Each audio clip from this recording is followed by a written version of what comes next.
मेरा लाल जैसी ले लिया कम ने अच्छी बातें करी। मैं वजीर अहमद की बीवी, मेरे हस्बैंड को जहर का इंजेक्शन देके मारा गया है। अगर इस पर कोई कार्रवाई नहीं होगी तो मैं सब बच्चों समेत आत्महत्या कर लूंगी। अगर कोई कार्रवाई नहीं हुई और कार्रवाई होती है तो मैं समझूंगी कि कोई है, वरना कार्रवाई नहीं होगी तो मैं आत्महत्या कर लूंगी सब बच्चों के साथ में।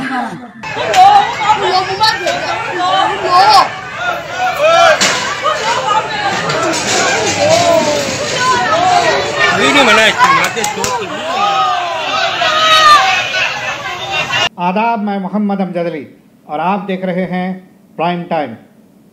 कोरोना पेशेंट्स को लेकर लापरवाहियों की खबरें मुसलसिल आती जा रही हैं। हाल ही में पेश आए एक वाक़ये में हाजियापुर के राम मूर्ति हॉस्पिटल में रात के 12 बजे एक पेशेंट को शरीक किया जाता है। पेशेंट का नाम वज़ीर अहमद। रात के 12 बजे से लेकर दिन के 12 बज जाते हैं, पूरे 12 घंटे उसका कोई पुरसान हाल नहीं। ना किसी ने बीपी चेक किया, ना कोई डॉक्टर ने मुआयना किया। घबरा कर पेशेंट ने ये भांप लिया कि अगर इसी तरह लापरवाही होती रही तो उसके साथ कुछ भी हो सकता है। उसने वीडियो बनाया और सारा इल्ज़ाम हॉस्पिटल पर डाला कि अगर मुझे कुछ होता है तो इसका ज़िम्मेदार प्रशासन होगा। अंदाज़ा कीजिए, मौत किसी के सामने है और वो बेबस है, वो क्या कर सकता है सिवाय एक वीडियो बनाने के। कम से कम उसने वीडियो बनाया ताकि ये मैसेज हम तक और आप तक पहुंची। अगर वो इस काबिल भी ना रहता तो ये किसी को पता भी न चलता कि हॉस्पिटल्स में इस किस्म की लापरवाहियां हो रही हैं। लापरवाहियां हैं या फिर जानबूझकर ऐसा किया जा रहा है, इस ताल्लुक़ से जांच होनी चाहिए। फिलवक्त आप देखिए ये दिल दहलाने वाला वीडियो। साथियों, मैं यहाँ रात 12 बजे आ गया था राम मूर्ति हॉस्पिटल में सांस लेने में तकलीफ़ होने के बाद, और मुझे अभी तक जो है अब दिन के 12 बज चुके हैं, किसी डॉक्टर ने मेरा बीपी तक भी चेक नहीं किया। मैंने अपने कोरोना का सैंपल दिया था, जिसमें मेरे बाकी जिन लोगों ने मेरे साथ सैंपल दिया था उनकी सबकी रिपोर्ट आ गई। मेरी रिपोर्ट नहीं आई, जिससे मुझे कुछ डिप्रेशन बना, सांस लेने में दिक्कत बनी। तो मुझे कोविड 300 बेड के अस्पताल से राम मूर्ति अस्पताल में भेज दिया था, जिससे मुझे लेकिन रात 12 बजे से और अब 12 बजे तक का किसी डॉक्टर ने मेरा बीपी तक चेक नहीं किया। मैंने अपने हाथ से ऑक्सीजन चालू करके पानी भर के यहाँ लगाया था, वरना मेरा किसी ने कोई किसी तरीके की मेरे से पूछा तक नहीं किसी बात का। और मैं सीधा आरोप लगा रहा हूँ कि मेरी मौत का जिम्मेदार स्वास्थ्य विभाग होगा। मेरी मौत का जिम्मेदार स्वास्थ्य विभाग होगा। मेरी मौत का जिम्मेदार स्वास्थ्य विभाग होगा और कोई नहीं होगा। सीधी बात, मेरी जो मौत होती है तो उसका जिम्मेदार स्वास्थ्य विभाग होगा।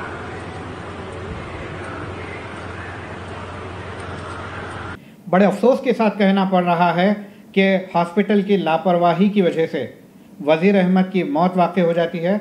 उसके बाद वज़ीर अहमद की बेवा एहतजाज करती है और उसका भी वीडियो हमारे पास मौजूद है।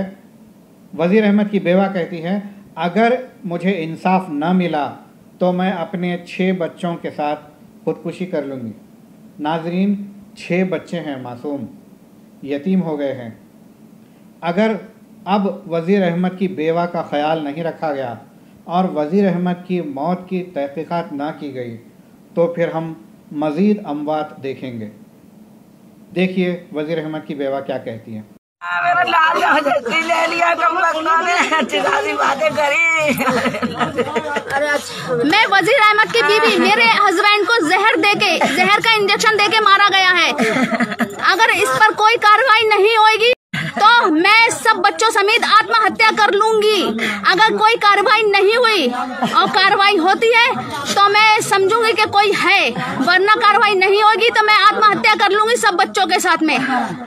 एक तरफ तो हॉस्पिटल में आए पेशेंट्स के प्रति लापरवाही बरतना या फिर यूँ कहें कि अनजान मार देना, तो दूसरी तरफ तो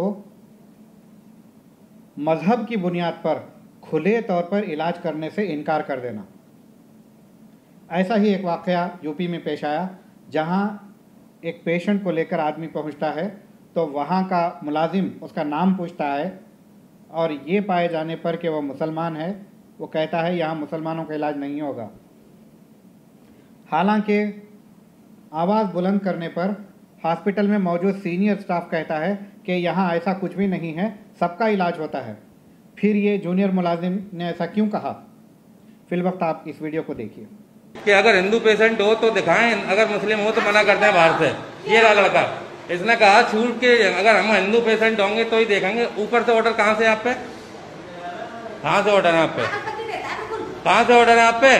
मैं अंदर पूछ के तो बता रहा हूँ। आपने अंदर पूछ के बताया ना। अब ये डीएम साहब बताएंगे आपको कि अंदर से पूछना है या बाहर से पूछना है। कहाँ से पूछा? आपने अंदर से पूछ के बता रहे हो, इसलिए बाहर खड़े होकर मना कर देते हो आप। क्या नाम है तुम्हारा? नाम क्या है? लाइव चल रहा है, चिंता मत करो। क्या नाम है? अरे नाम क्या है? क्या नाम है? पूछ के बताया ना। किससे पूछा था आपने? जो बता दो, किससे पूछा था? अरे किससे पूछा था भाई? अरे किससे पूछा था? आप बताओ तो सही। नहीं परेशानी डॉक्टर साहब कुछ नहीं, मैंने कहा मुझे दिखाना है, मेरी वाइफ है, थोड़ा सा कंपन हो रहा है हाथ पैरों में और सीने में थोड़ा सा हल्का सा इन्फेक्शन।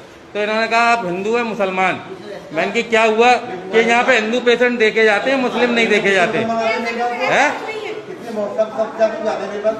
नहीं ऐसा है, पहले से तो हम आपसे दवा लेते हैं, ये पेशेंट आपके यहाँ की हैं, मगर इसने कहा कि मुझसे कि यहाँ तो हिंदू देखे जाएंगे, मुसलमान नहीं देखे जाएंगे। नहीं डॉक्टर साहब है, नहीं तो ये क्यों कह रहा है इस चीज को? ये कह रहा मेरे पास ऊपर से ऑर्डर है, ये कह रहा मेरे पास ऊपर से ऑर्डर है, ये कह रहा अभी कहा इसने, देख रहे इसने कहा मेरे पास ऊपर से। ये लाइव चल रहा है, सब देख रही है, तो पूरा दुनिया देख रही है। अब बताओ क्या कह रहे हो तुम? मतलब हिंदू होगा तो दिखाओगे, मुसलमान होगा तो नहीं दिखाओगे? मेरे माथे पे लग रहा मैं हिंदू मुसलमान हूँ, कैसे तुमने पहचान लिया मुझे? डॉक्टर साहब ये कौन सी बात है, आप बताइए। नहीं मुझे वैसे पहले तो दिखाना था, मगर अब नहीं दिखा पाऊंगा मैं, सॉरी। लेकिन मैं तो सबको देखता हूँ। नहीं तो फिर ये क्यों कह रहा है आपका लड़का? नहीं ये पागल है, तो इसे पागल खाने भेजो, यहाँ क्यों कर रखा है इसे?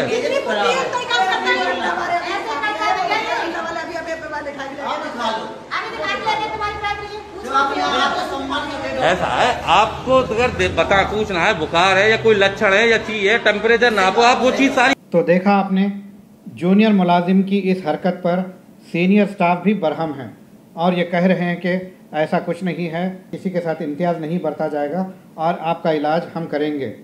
मगर पेशेंट कहता है कि मैं तो आया था इलाज कराने, मगर अब इलाज नहीं करा पाऊँगा। ऐसा क्यों हुआ? क्योंकि उसका ट्रस्ट ब्रेक हुआ है यहाँ पर। यह बड़े ही अफसोस की बात है। सारे लोग कम्युनल हो गए, कम से कम डॉक्टर्स और असातिज़ा यानी कि टीचर्स कभी कम्युनल नहीं होना चाहिए। अगर ऐसा हो गया तो सारी दुनिया से एतबार उठ जाएगा, ट्रस्ट नाम की कोई चीज़ बाकी नहीं रहेगी। लगता है क़यामत करीब है। एक तरफ तो नुकसानदेह चीज़ शराब के मामले में पुलिस की जानिब से बड़े एहतराम से, बड़ी इज्जत से लोगों को शराब खरीदने का इंतज़ाम किया जाता है। दूसरी तरफ एक मासूम मिल्कमैन को पुलिस की जानिब से बुरी तरह पीटा जाता है, वो फ़ौरन ज़मीन पर गिरता है, उसका सारा दूध बह जाता है। मोस्ट एसेंशियल आइटम मिल्क हर उम्र के लोग पीते हैं, मरीज़ पीते हैं, सेहतमंद लोग पीते हैं। ऐसी चीज़ को बेचने निकलने वाले पर इतना जुल्म, और शराब जिसको सारी दुनिया जानती है कि इससे लिवर डैमेज होता है, इंसान की ज़िंदगी बर्बाद हो जाती है, वो मर जाता है, उसके बावजूद शराब के मामले में नरमी और दूध के मामले में इतनी सख्ती, आखिर क्यों?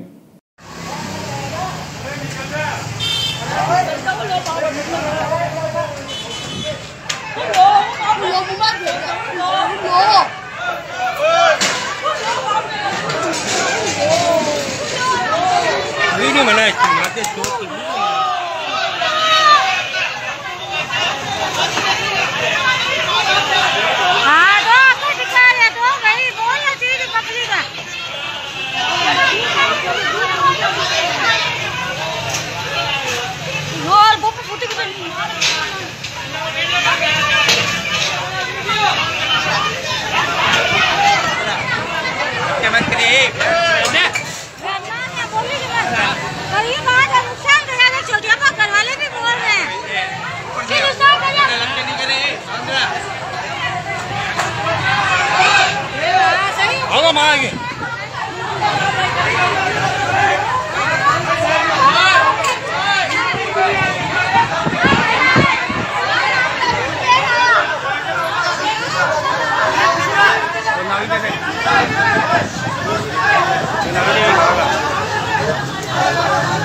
मुझे लगता है पुलिस के जो फ्रंट लेवल के ऑफिसर्स हैं, जैसे कि कांस्टेबल्स हैं, सब इंस्पेक्टर्स हैं, इनकी रीओरिएंटेशन की सख्त ज़रूरत है। किसको सख्ती करना है और किसे नरमी के साथ बर्ताव करना है, ये शायद ये बिल्कुल नहीं जानते। क्या इनके बच्चे घर में दूध नहीं पीते हैं? अगर ऐसा ना हुआ तो ये मुल्क तबाह बर्बाद हो सकता है। हम अच्छे बुरे की तमीज़ ही खो दे रहे हैं। दूसरी तरफ शराब पीने वाले जानबूझकर के शराब पीने से नुकसान होता है, फिर भी सख्ती बर्दाश्त करेंगे और चाहे बारिश हो चाहे तपती धूप हो, शराब लेने के लिए बाहर निकलेंगे। हालांकि ये मालूम है कि शराब पीने से आदमी बहक जाता है और शराब पीने के बाद वो क्या कर रहा है उसे ख़ुद पता नहीं होता। हरियाणा में पेश आए एक वाक़ये में शराब के नशे में धुत एक आदमी अपनी कार को लेकर एक घर में घुस जाता है। बाउंड्री तोड़कर कार घुस जाती है और अंदर मौजूद गाड़ियां डैमेज हो जाती हैं। बहुत अच्छी बात यह हुई कि उस दिन वहां लोग सोए हुए नहीं थे, वरना गर्मियों के चलते वो रोज़ाना वहां सोया करते थे। अगर वो वहां मौजूद होते तो एक दो मौतें भी वाक़ई हो जाती थी। देखिए क्या मामला है। चप्पल दो, एक चप्पल।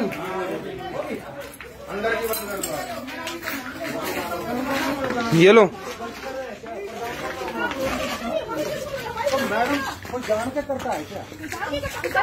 ये रात को 1 बजे का हाल है। हमारे घर में दारू पी के गाड़ी ठोक दी है, पूरी दीवार खत्म कर दी है। गाड़ी हम घर के अंदर थे, हम लोग सबके सब बहुत मुश्किल से बचे हैं। गाड़ियों की फोटो डाल, गाड़ियों की। ये हमारे 2 लाख रुपए की गाड़ियां यहाँ स्कूटी बाइक सब की सब दब गई हैं। हाँ जी, हाँ ले ली। अरे पुलिस वाले सारी कार्रवाई करेंगे, आपसे ज्यादा करेंगे ये लोग। आप कुछ भी कार्रवाई नहीं करोगे। भाई साहब हम हिल गए हैं, हमारे घर में ऐसा लग रहा था बम फट गया हो जैसे। फेसबुक पे डाल यार। 3-4 जन इस कमरे में सो रहे थे। मैं ऊपर आप गाड़ी में बैठाओ, पहले हॉस्पिटल पहुंचाएंगे आपको। आप गाड़ी में बैठाओ। भाई साहब आपका एड्रेस बताओ। सारी चीज मिल जाएगी, गाड़ी अपने पास है। मेरे को गाड़ी की एस्तेज करनी है, सब मिल जाएगी, कोई दिक्कत नहीं। भाई शराब पीकर एक्सीडेंट करने के ऐसे और वाक़यात हमारे पास मौजूद हैं, मगर फिलवक्त एक ही काफ़ी है। एक और कुदरत का इबरतनाक नज़ारा हमने देखा, जहां हैदराबाद की कोहेडा की फ्रूट मार्केट में बारिश ने ऐसी तबाही मचाई कि सारी फ्रूट मार्केट तहस नहस हो गई। आप नज़ारे देखेंगे तो आपको पता ही नहीं चलेगा ये एस्टैब्लिश्ड मार्केट थी। इतनी तेज़ हवाएं चली कि मार्केट यार्ड के टीन ऐसे उड़े जैसे कि कोई कागज़ के टुकड़े उड़ रहे हैं, और ये टीन लोगों को लगने की वजह से कई लोग ज़ख्मी भी हो गए। सारा मार्केट तहस नहस हो गया। देखिए मनाजिर।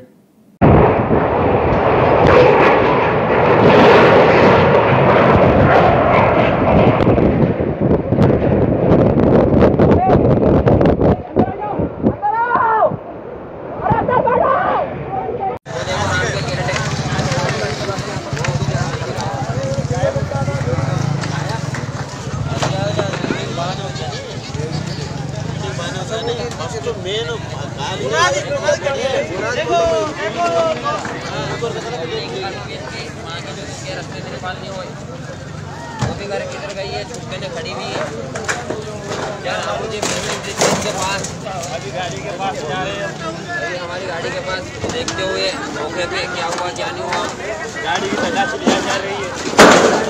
हमारी गाड़ी की कोई बात नहीं। राजू भाई ये देखो, राजू भाई ये वीडियो ले भाई, कितने बहुत माल खराब हुआ है इनका।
దయచేసి దూరం ఉండండి.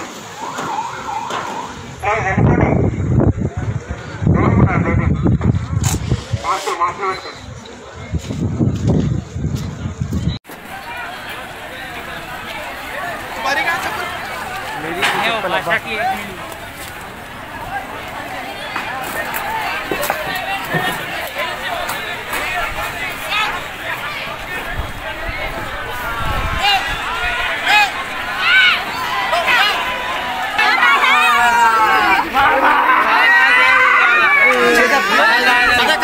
देखिए हमारे दिन यहाँ अंदर नहीं है।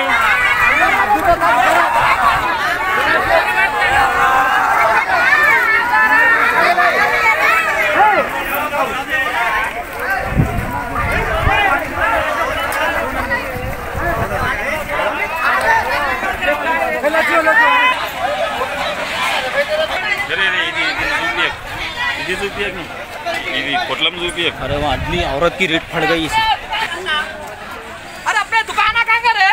दुकाना उड़ गए नीचे गिरे थे दुकाना। अरे अप्पू भाई कहाँ रे?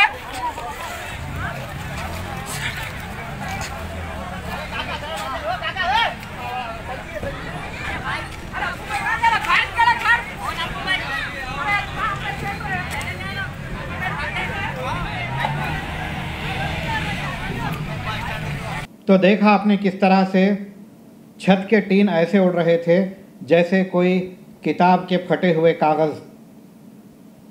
इंसान बड़े परेशान हो गए, हैरान हो गए कि ये क्या हो रहा है। ये वाक़ये से दो बातें पता चलती हैं। एक तो ये कि इंसान कितनी भी तरक्की कर ले वो कुदरत का मुकाबला कभी नहीं कर सकता, और दूसरे ये कि बिल्डिंग मटेरियल बड़ा बोदा होता जा रहा है। हाल ही में हुई बारिश में हैदराबाद में एक स्कूल की अंडर कंस्ट्रक्शन वॉल हवा की वजह से गिर गई।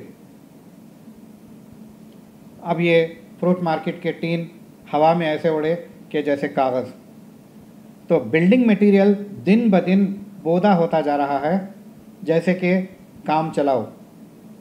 साइंटिस्ट हजरात को और बिल्डर्स को मिल बैठकर ये सोचने की ज़रूरत है कि अगर हम मजबूती पर कॉम्प्रोमाइज़ करेंगे तो आगे आने वाले दिनों में हादसात की वजह से अमवात बढ़ सकती हैं। फ़िलवक्त हमारा मैसेज आपके लिए, घर पर रहिए, महफूज रहिए, और ख़ास लम्हात के अगले एपिसोड तक के लिए हमें दीजिए इजाज़त। शब बख़ैर।